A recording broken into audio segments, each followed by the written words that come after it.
د عوامي نیشنل پارټۍ مرکزي غړی مولانا خانزیب اسلامي سکالر ولسي مشر د امن دایي د امن په میدان کې کلک ولیاړ د باجوړ د 14 تاریخ د امن پاسون دپاره د کمپین په وخت کې په شنډۍ موړ کې د نامعلومه وسلوالو له طرفه برید وسو او د برید له امله مولانا خانزیب په شهادت ورسېده.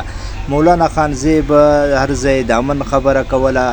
مولانا خانزیب د تحصیل ناوګۍ چې نن په هغه کښې دی په خپل ابایي پلارني ټاټوبي که خاورو ته وسپارل سو.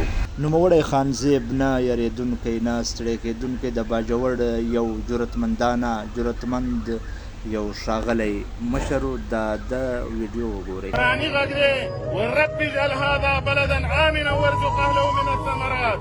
ای خدایا دا د مکې ښار د امن ښار کې ځکه به ستا کور ابادېږي، باجوړ ځکه نه ابادېږي، مامون ځکه نه ابادېږي چې بدامني ده په دې خاوره.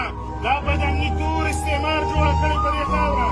دا بدامني د مامون د جامه نه ده، دا بدامني د باجوړ جامه نه ده، دا بدامني چارولې ده دې خاورې له.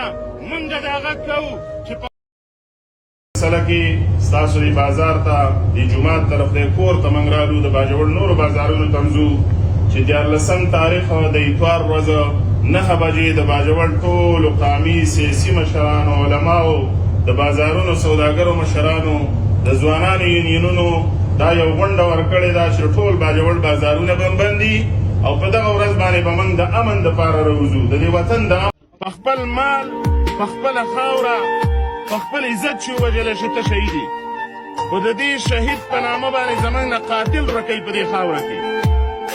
تاسو ګورئ نه چې کله زما د وژل شوي جنازه نو په ځای د دې چې په قاتل باندې خبره وشي، په ځای د دې چې په ظالم باندې خبره وشي، نو موږ د شهادتونو فضیلتونه به بیانوو.